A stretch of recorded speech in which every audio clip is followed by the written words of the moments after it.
During these cold days, it's beautiful to turn on our chimneys. En estos días fríos es muy hermoso prender nuestra chimenea. And just as we enjoy the heat of the wood burning, also our pets enjoy the same. Y así como nosotros disfrutamos el calorcito que viene de la madera mientras se está quemando, también nuestras mascotas disfrutan ese calorcito. However, it's very important to keep our dogs or any type of pets safe when we have a burning wood in our house. Pero debemos de mantener a nuestras mascotas seguras, ya sean los perritos, gatitos o lo que sea, mientras estamos haciendo fuego dentro de la casa en las chimeneas. Why? Because animals are unpredictable. They are smart and they are beautiful, but they don't understand many things.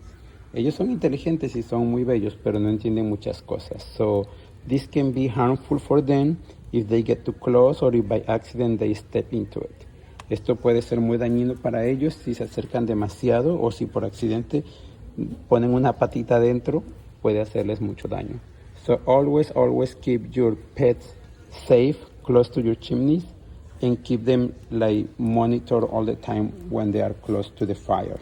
Entonces siempre mantengan a sus mascotas seguras cuando estén cerca de la chimenea y también manténganse siempre vigilándolos cuando tengan la chimenea abierta. Now we came to the couch, which is a little bit safer and far away from the chimney. Ahora nos venimos aquí al sillón donde es más seguro y un poquito alejados de la chimenea.